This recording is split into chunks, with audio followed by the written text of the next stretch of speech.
Minha mãe, Emília, faleceu esse ano, né, no mês de junho, a avó, né, Emília, como aqui as crianças, né, chamavam, e, claro, bisavó, os netos e netas, e ela faleceu com 93 anos de idade.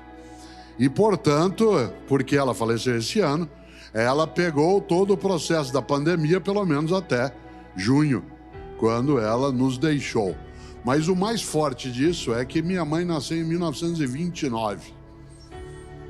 E todas as vezes, depois que se iniciou o tempo pandêmico, que eu às vezes ligava para ela, ou quando eu conseguia e podia visitá-la pessoalmente, porque no primeiro ano, 1920, né, é algo que estava longe, mas 2020 estava encostado, né, muito perto, com uma ameaça muito forte, que era exatamente a pandemia. Todas as vezes que eu podia ir vê-la pessoalmente, dado que ela tinha que ficar salvaguardada em relação à eventual contaminação, e eu às vezes falava para ela, ou pessoalmente, ou por telefone, falando: mãe, tá difícil, viu? Tá difícil.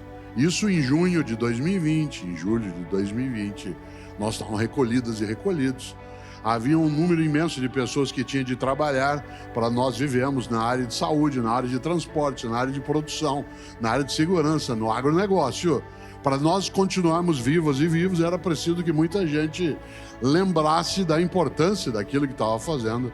E quem podia ficar mais distanciado do dia a dia, como é o meu caso, pela natureza da minha atividade, que sou grato às pessoas que tiveram, sim, né, de nos proteger e cuidar com o seu trabalho cotidiano.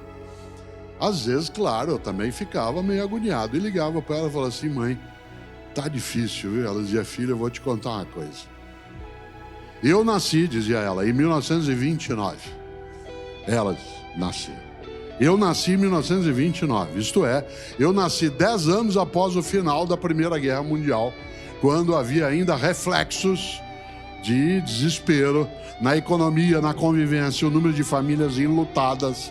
Eu nasci, dizia ela, em 1929, 10 anos após o final da gripe espanhola, que matou milhões e milhões de pessoas pelo mundo afora a partir do vírus.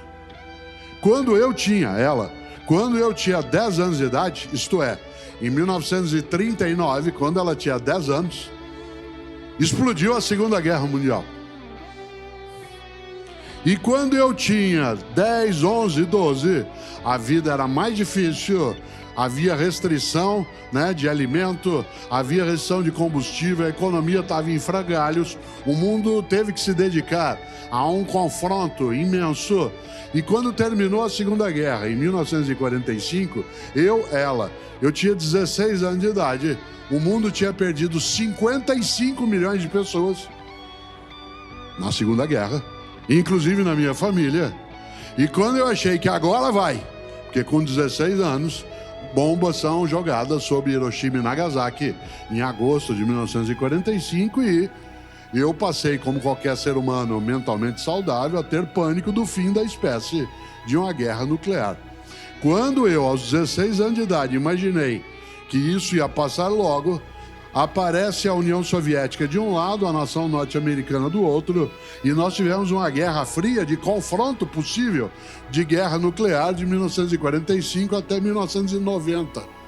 Em 1990, filho, eu que nasci em 1929 já estava com 61 anos de idade. Falei, agora vai. Aí apareceu a crise do petróleo, a inflação de 2.000% ao ano.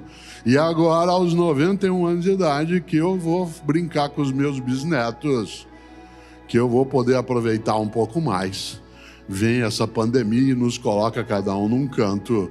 Por isso, vou te contar uma coisa. Você não viu nada. Quanto mais eu ando, mais registrado. Mas se eu não caminho, eu sou nada. Por que ela contava isso? Para que a gente se consolasse? Ela contava para que eu me conformasse? Não.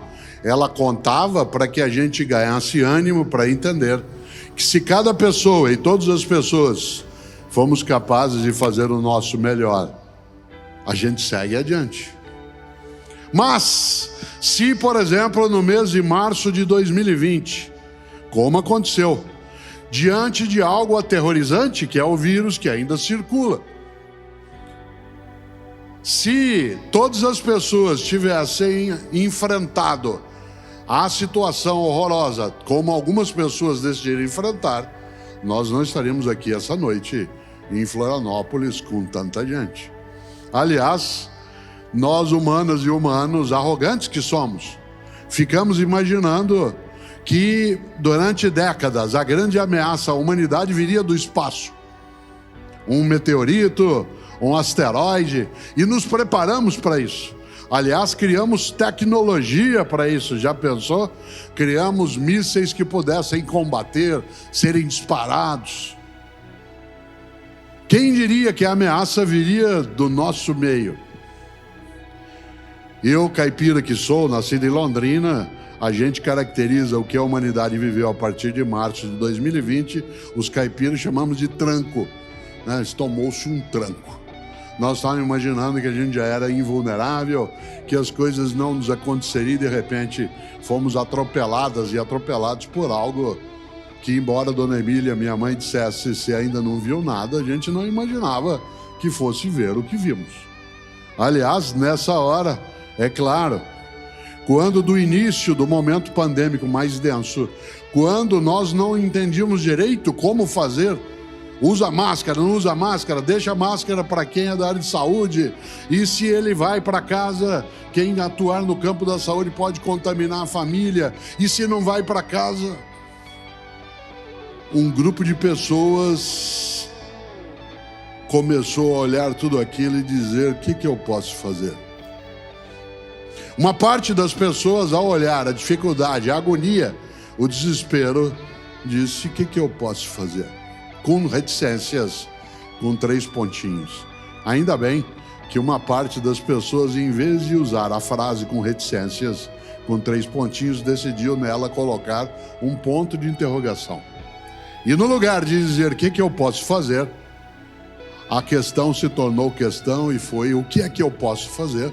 Isto é, o que é que está ao meu alcance que seja feito? Uma coisa é você e eu, fácil uma dificuldade, e dizermos: o que eu posso fazer? De modo desalentado, desanimado, de modo fraquejado. Outra coisa é apresentar-se de maneira disponível e dizer: o que eu posso fazer? Isto é, cá estou. Para a tua sorte e para a minha, centenas e centenas de pessoas nesse país e fora daqui se dispuseram a não desistir, a ir buscar, a nos cuidar, a procurar aquilo que é a atenção de saúde.